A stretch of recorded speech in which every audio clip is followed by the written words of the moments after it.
안녕하세요. 심리 읽어주는 남자 A준입니다.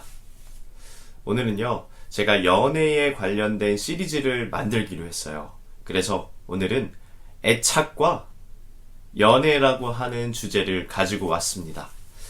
우리가 주양육자라고 하는, 그러니까 이제 엄마와 나 사이에 애착이 어떻게 형성되어 있는지에 따라서 우리의 연애 패턴이 달라지기도 합니다. 그래서 나는 어떤 연애 패턴을 가지고 있는지 오늘 이 애착을 확인하시면 나는 이래서 연애할 때 이런 성향을 보였었구나 라고 이해하실 수 있으십니다. 그래서 오늘은 애착에 대해서 먼저 알아볼 건데요. 자, 애착이 뭐죠? 주양육자, 엄마와 나와의 관계, 그러니까 아기 시절에 내가 아기 시절에 엄마와 나와 어떤 애착 관계를 맺느냐. 우리가 네 가지로 분류를 해볼 수가 있어요. 첫 번째, 안전 애착. 두 번째, 불안 애착. 세 번째, 회피 애착. 네 번째는요, 이 네 번째가 가장 좀 중요할 수도 있는데, 이 불안 애착하고요, 저항 애착, 회피 애착을 같이 짬뽕해 놓은 것을 네 번째, 불안, 회피 애착이라고 합니다. 그래서 이렇게 네 가지의 애착을 먼저 알아본 후, 이 네 가지의 애착으로 연애를 어떻게 하는지를 좀 알아보겠습니다. 자, 첫 번째 애착, 안전 애착. 일단은요, 안전 애착은 엄마와 함께 있을 때 주변을 적극적으로 탐색하고요. 그리고 엄마가 나가면 당황합니다. 그리고 다시 엄마가 돌아오면 굉장히 반기고요. 그리고 엄마와 함께 낯선이가 있을 때 크게 경계하지 않습니다. 이게 안전애착의 특징이에요. 그러니까 우리가 애착 실험을 했어요. 옛날 미국에서도 애착 실험을 했었는데 그거를 본떠서 우리나라 EBS에서 애착 실험을 했었습니다. 그래서 그 EBS에서 나올 때 어떤 아이 한 명을 이렇게 데려다가 그 스튜디오에 앉혀놓고요. 그 다음에 엄마가 같이 놀아줘요. 장난감도 있고 낯선 공간을 탐색하기도 하고, 그러면서 갑자기 엄마가 방 밖으로 나가버립니다.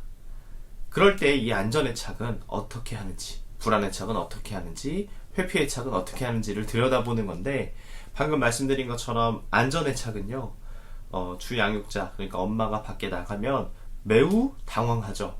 그런데 다시 돌아오면 와, 엄마다 하면서 달려가고 반깁니다. 그 상황에서 엄마와 낯선 실험자 한 명을 옆에 둡니다. 근데 실험자를 경계하진 않아요. 그리고 엄마가 나가죠. 그럼 실험자 그래도 경계하지 않습니다. 돌아오면 엄마도 좋아하고 낯선이도 좋아합니다. 이것을 안정애착이라고 합니다. 두 번째, 불안애착은요, 엄마가 곁에 있어도 불안해요.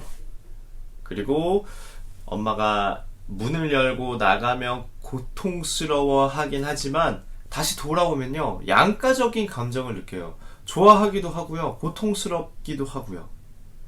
그리고 이렇게 주변에 이제 장난감이나 주변 환경들을 탐색하는 활동이 굉장히 미약합니다. 그리고 엄마가 곁에 있으려고 하면서 엄마가 접근하면 밀어내는 이런 현상을 볼 수 있어요. 그러니까 엄마 곁에 있고 싶어 하는데 엄마를 밀어내는, 엄마를 저항하는 그런 효과라고 해야 될까요? 네, 그러한 애착의 느낌을 주는 게 불안애착입니다. 그리고요, 엄마가 있어도 낯선 이를 경계해요. 이것이 불안애착의 가장 큰 특징 중에 하나입니다.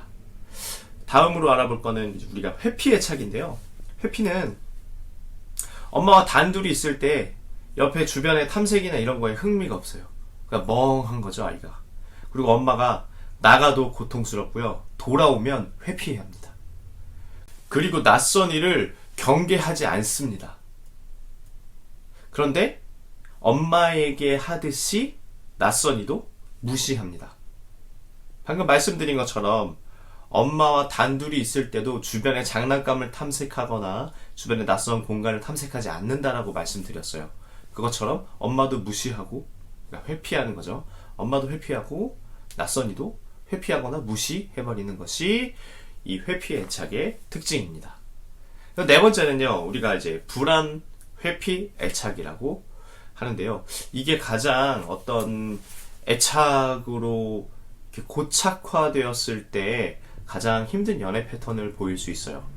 뭐냐면 엄마가 돌아와요. 그러니까 나갔다가 돌아옵니다. 그 낯선 공간으로. 그러면 이 아이가 다가가야 할지 물러서야 할지 갈피를 전혀 잡지 못하는 것을 불안, 회피, 애착이라고 합니다. 그러면 우리가 이제 이런 애착의 4단계, 단계라고 하기에는 좀 그렇죠. 애착의 4가지를 분류를 해봤어요. 안정애착, 불안애착, 회피애착, 불안, 회피애착, 이렇게 4가지를 알아봤는데요. 이 4가지를 통해서 성인에게 실험한 결과가 있습니다. 안전애착은 어떤 연애를 하고 있는지, 불안애착은 어떻게 연애를 하고 있는지, 회피애착은 어떤 연애를 하고 있는지, 이것들을 지금부터 알아보도록 하겠습니다. 그러면 이제 안전애착이 어떤 연애를 하고 있는지 알아보도록 하겠습니다. 질문이 있었어요. 안전애착을 가지고 있을 때 질문을 합니다. 그 질문지는 나중에 제가 공유를 따로 원하시는 분들에게 해드리도록 하겠습니다. 안전애착의 경우에는요, 원만하고 만족스러운 관계를 맺습니다. 그리고 타인과 친해질 때 자연스럽고 편하게 받아들이는 성향을 보이고요. 연애의 지속기간도 굉장히 깁니다. 그리고 이혼율도 낮고요. 상대방에 대한 어떤 신뢰감도 있는 것이 이 안정애착이 가지고 있는 연애 패턴 중에 하나입니다. 그리고 외로움의 점수가 가장 낮은 것을 볼 수 있어요. 반면에 불안애착을 가지신 분들의 연애 패턴을 살펴보니 관계에 대한 확신이 부족하고요. 상대에게 압력을 행사하거나 연인이 나를 사랑하기는 하지만 생각보다 많이 사랑하지는 않다라는 질문에 대한 대답을 했습니다. 그리고 떠날까봐 두렵고 사랑에 쉽게 빠지지만 진정한 사랑은 없다 라고 생각하는 것이 이 불안애착의 연애 패턴 중에 하나였습니다. 그리고 외로움 점수가 가장 높았어요. 그러니까 안정애착하고는 완전히 분리되어 있는 것을 좀 볼 수 있겠죠. 그러면 그 다음번 회피애착은요, 타인과 친해지기도 어렵고 신뢰도 하지 않습니다. 그러니까 깊은 관계를 맺는 것에 굉장히 두려움을 느끼고 있어요. 어떤 누군가가 나에게 다가올 때 단순히 안전하지 않아서 불안한 건가? 경계하는 건가? 이런 건 있을 수 있는데 일단 두려워한다는 말입니다. 그리고요, 가장 큰 특징 중에 하나가 낭만적인 사랑이나 사랑의 지속성, 이런 것들을 끊임없이 의심합니다. 그것이 회피애착의 연애 패턴 중에 하나입니다. 우리가 애착에 관련된 이야기에서 연애를 끌어들여가지고 이렇게 질문지를 만들어서 실험을 한 결과를 여러분들에게 이렇게 소개를 해드렸는데요. 이 영상을 보시면서 나는 안전 애착인가? 아니면 불안 애착인가? 회피 애착인가? 나는 우리 엄마 혹은 아빠와 어떤 애착 관계를 맺고 있었지? 그 애착 관계를 통해서 지금 나는 어떤 연애를 하고 있지? 상담에 보통 오시면 이런 류의 성찰들을 하고 가십니다. 아, 내가 안정 애착이었구나. 아, 그래서 나는 사람들을 신뢰하고 있구나. 아, 내가 회피 애착이었구나. 그래서 내가 지속적인 사랑에 대해서 의심하고 있구나. 이런 것들을 성찰하면서 자신을 발견하고 자기를 이해하고 그러면서 자기의 어떤 심리적인 위안감을 얻어가면서 정보를 얻으면서 새롭게 자신을 발전시켜 나가는 것입니다. 이것을 우리가 통틀어서 심리학에서 성찰이라고 부르거든요. 알아차림이라고 부릅니다. 연애를 잘하는 방법 좋아요. 스킬도 있고요. 외모를 가꾸는 것도 있고요. 의사소통을 잘하는 방법도 있습니다. 그런데요, 애착을 통해서 내가 지금 상대방에게 뭐가 불안한지를 정확하게 본인이 알고 있어야 할 필요가 있다라는 이야기예요. 자신의 애착이 어떤지, 그리고 나의 연애 패턴은 어떤지, 내가 왜 신뢰할 수 없는지 상대방을, 그리고 내가 왜 낭만적인 사랑이나 사랑의 지속성을 계속 의심하고 있는지, 혹은 원만하고 만족스러운 관계를 유지하고 있는지. 이 애착을 통해서 우리가 이렇게 연애에 대한 이야기들을 알아볼 수 있었습니다.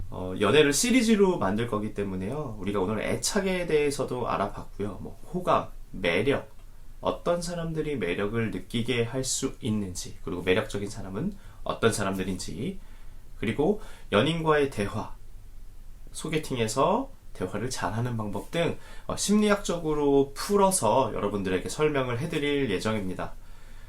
그래서 오늘 애착과 연애의 관계 컨텐츠 재밌고 좋으셨다면 구독과 좋아요 부탁드립니다. 다음에 더 좋은 컨텐츠로 찾아뵙겠습니다. 감사합니다.